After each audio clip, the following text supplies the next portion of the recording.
이제 의사들이 제일 우려하는 걱정하는 상황이네. 저걸 이제 테이블 데스라고 하는데 이제 꿈에서 볼까 두려운 악몽 같은 상황이죠. 일단 병동 간호사들 다 울고 있고 주치의는 저희 골방에 숨어서 혼자 울고 있고. 그다음에 DNR이라고 해서 이제 사망했을 때 우리가 살리는 노력을 하지 않고 바로 사망을 선고하는 경우가 있어요. 그럼 사실 이거 환자분이 이게 인공호흡 꽂고 있는 건 되게 고통스럽단 말이에요. 이거 하면 갈비가 다 부러지고 잠깐 살리면 또 이제 금방 또 뭐 의식도 없고 과연 살아있는 거냐. 오랜 기간 동안 암으로 투병하던 어린아이 한 명이 하늘나라로 간 거죠. 소생의 노력을 했음에도 불구하고. 그래서 그때를 굉장히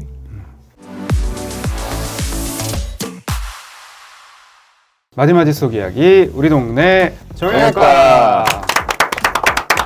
이번 영상은 조금 우울할 수도 있는 주제거든요. 지금부터 하겠습니다. 해주세요. 이렇게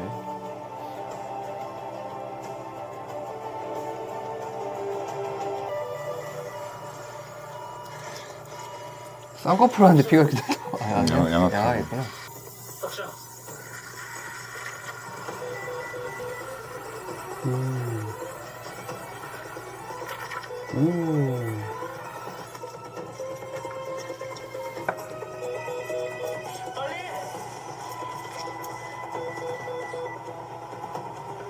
에피 주는 건가?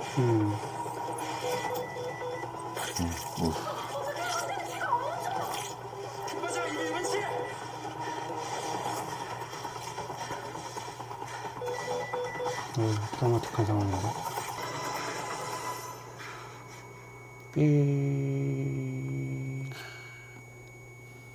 머리스트 맞아요. 그런 것 같습니다.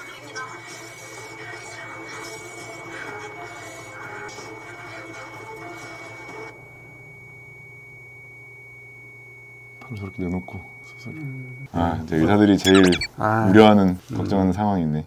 저걸 이제 테이블 데스라고 하는데 이제 저렇게 수술을 하다가 이제 대량 출혈이 발생하는데 그거를 지혈을 못 해갖고 수술대 위에서 사망하는 상황은 모든 수술하는 의사들에게 꿈에서 볼까 두려운 악몽 같은 상황이죠. 큰 혈관이 가까이 있으면은 근데 운만 없으면 만날 수 있는 상황이니까. 네, 대동맥, 대정맥 이런 그 큰 혈관들을 손상을 시키는 경우 피가 난다. 그런데 적절하게 대처하기가 어렵다 그러면 이제 저런 상황까지 갈 수 있죠. 척추가 오히려 좀 가능성이 있죠. 제 쪽의 가능성이 제일 높아요. 이게 왜 그러냐면은 이제 팔다리 같은 경우는 상하지에서 피가 난다 그러면은 일단 묶으면 당장 피가 나는 건 어쨌든 멈출 수 있거든요. 그러니까 저렇게 수술대 위에서 환자가 사망하는 상황은 막을 수 있어요. 팔다리를 잃어버릴지언정. 허리를 꽉 묶고. 근데 그럴 수가 없잖아요. 그리고 우리 정형외과 팔다리는 주로 그걸 해요. 그래서 토니켓이라고 이렇게 지혈대를 감아요. 혈관을 이렇게 쪼여가지고 피가 안 나게. 복부나 가슴 쪽은 이렇게 공간이 넓으니까 그 깊은 데에 그런 게 터지면 이제 그냥 피로 그냥 가득 차버리니까. 어디가 출혈점인지 찾기도 힘들어요. 차버리니까. 턱 수술하면 하는데 이렇게 피가 많이 날 수가 있나? 혈관을 안 건드리면 저렇게까지 피가 날 수는 없거든요. 뭐 동맥을 터뜨렸겠지. 그치. 뭔가 터트린 건데 어쨌거나 이쪽은 워낙에 혈액순환이 좋기 때문에 수많은 가지 중에 뭐 하나 잘못 건드리면은 사람이 죽을 정도로 피가 나는 건 얼마든지 가능은 해요. 그러면 선생님들 경험하신 분 계신가요? 테이블 데스를 데스는- 경험하기는 힘들죠. 실제로 수술할 때는 이제 우리가 어디에 혈관이 있고 이런 걸 다 알고 그거를 최대한 조심하기 때문에 이런 경우가 생기는 것 자체가 정형외과는 쉽지 않을 것 같고. 건너 뭐 모르는 의사의 얘기를 듣거나 이런 적은 물론 있는데 그러니까 그런 건 있겠죠. 이거는 피가 나서 그런데 되게 고령의 나이 많은 사람이 마취하고 나서 안 좋아져서 CPR 하다가 돌아가시고 그런 건 가끔 있으니까. 예를 들면 저는 심지어 이런 경우가 있었어요. 너무 허리를 심하게 아파하시는 정말 심한 척추관 협착증인 할머니셨는데 심혈관계가 굉장히 불안정한 건 알고 있었는데 너무 심하게 통증을 호소하고 상태가 안 좋아서 수술을 강행하자 라고 해서 내일 수술을 하기로 하고 그 전날 입원을 하셨어요. 주무시고 그 다음날 수술하는 거였는데 그 입원해 계시는 중에 어레스트가 나서 돌아가셨어요. 수술 전날? 수술 밤에? 전날, 밤에. 저는 당연히 아무것도 안 한 상태였죠. 근데 그냥 정말 갑자기 심장마비가 와서 돌아가신 거예요. 만약에 이제 그분을 제가 수술장에 데리고 들어가는데 성공했었다면 그런 상황을 맞닥뜨렸을 수 있죠. 구독!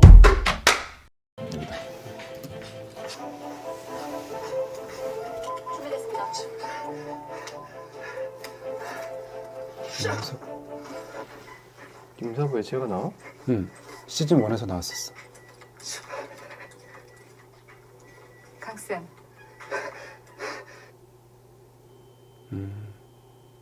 아예 에이시 스토리구나. 이거는 고증이 잘 됐네.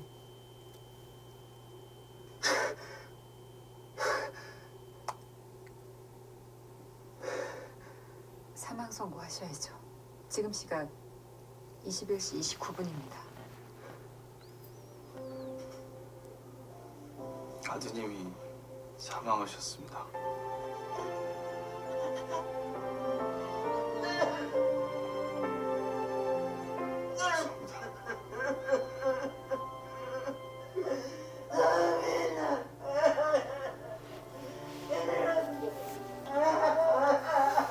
사망 선고를 저렇게 하잖아요. 몇 시 몇 분에 돌아가셨습니다. 나 딱 한 번 해봤거든. 한 번. 어떻게 하는지 모르겠는 거야.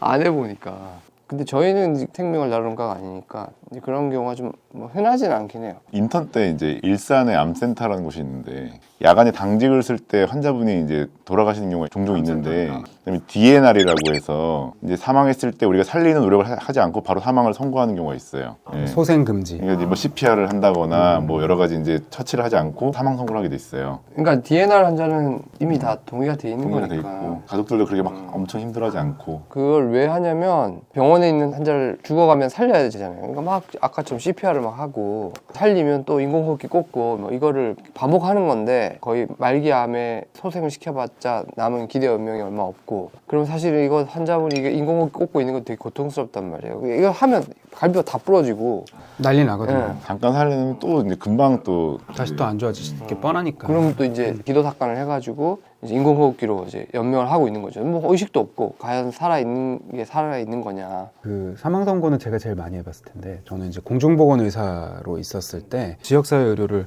담당하는 최일선에 있으니까 그 지역사회에서 이제 갑자기 돌아가신 어르신이 생기거나 아니면 뭐 스스로 목숨을 끊으신 분들이 발생하거나 사고로 돌아가시는 분이 생기거나 하면은 사망 선고를 해야 돼요. 근데 기억에 남는 사망 선고들이 몇 건 있었죠. 그 울릉도에 있었을 때였는데 교통사고가 났어요. 5명의 젊은이들이 차에 빼곡하게 타고 가다가 담벼락을 들이받는 사고가 났는데 타고 있던 4사람은 살아남았는데 뒷좌석 한가운데 앉아 있었던 사람이 안전벨트를 안 했던 거예요. 유리창을 뚫고 나와서 그 담벼락을 머리로 직격하면서 두개골이 그 자리에서 부서져서 현장에서 즉사했어요. 그런데 그 날이 그 친구의 생일이었어요. 허겁지겁 그 망인의 부모님한테 연락을 돌린 거죠. 그러니까 연락을 받고 이제 달려온다고 했는데 거기에 있는 몇 명 안 되는 외과계 의사들한테 미션이 하나 떨어진 거죠. 부모님이 오시기 전까지 부모님이 오셔서 충격을 좀 덜 받는 꼴로 만들어 놔야 되는 모양을 만들어라. 모양을. 너무 처참하니까. 너무 처참하니까 이마가 완전히 다 피범벅이고 완전히 박살이 나 있으니까 그래서 그때 같이 있었던 신경외과 친구하고 허겁지겁 봉합을 해가지고 몰골을 만들어 놨었죠. 좋아요. 유가족들도 힘들지만 의사분들도 선고하는 것들이 쉽지는 않을 것 같은. 적과는 절대로 나는 하면 안 되겠다라고 경험한 사례가 있었는데 학생 때였거든요. 그 소아암 환자들이 입원해 있는 그 소아암 환자 병동이 있는데 그 병동 실습을 마침 돌고 있는데 저희가 실습 들어가기 직전에 오랜 기간 동안 암으로 투병하던 어린아이 한 명이 하늘나라로 간 거죠. 그 전에 모든 소생의 노력을 했음에도 불구하고 하늘나라로 간 거예요. 그래서 그때를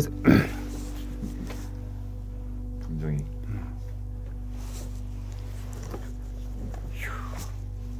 감정이 전혀 없는 사람인 줄 알았는데 감정이 풍부하네. 감정이 있는 사람이었어. 하여튼 그때 경험으로 나는 소아과는 절대 하면 안 되겠다라고 생각했죠. 그 들어가니까 일단 병동 간호사들 다 울고 있고 주치의는 저희 골방에 숨어서 혼자 울고 있고 근데 또 소아과 의사는 매번 그렇게 울 수는 없는데. 그러니까 소아과 교수님은 화를 내더라고요. 넌 네가 주치의인데 이래야지 여기서 울고 있으면 어떡하냐고 하면서 화를 냈던 또 기억이 나는데 그래서 나는 이거는 절대 못하겠다. 그래서 제일 사망 선고를 안 하는 거로. 제일 안 하는 과 중에 하나잖아. 근데 이제 사망 선고를 할 때 좀 힘들어하는 과가 보통 보면 산부인과더라고요. 사실 출산이라는 게 꽤 위험한 일이기 때문에 건강하던 산모가 출산하다가 사망하는 사고가 아닌 경우도 생기거든요, 분명히. 그런 일이 생겼을 때 산모와 아이를 다 잃어버린 경우 그런 거 그런 거 큰일이지, 큰일이야. 이제 의사가 사망 선고를 하고 보호자한테 설명하고 이러는 게 이제 진짜 힘들죠. 알림 설정. 생명을 다루는 과가 아니다 보니까 이런 경험을 많이 해보지 못했고 지금도 당장 경험하고 있지는 않는데 진짜 현장에서 이렇게 사람 생명을 다루면서 사투를 벌이면서 진료하시는 우리 바이탈과 선생님들 정말 응원하고 존경합니다. 자기가 책임지고 돌보고 있는 환자를 잃는 것은 어떤 의사에게도 가장 힘들고 슬픈 일이기 때문에 항상 의사들이 본인에게 최선을 다하고 있다는 걸 믿고 그 환자분들도 좋은 결과가 있을 것이라고 믿어주시면 좋겠습니다.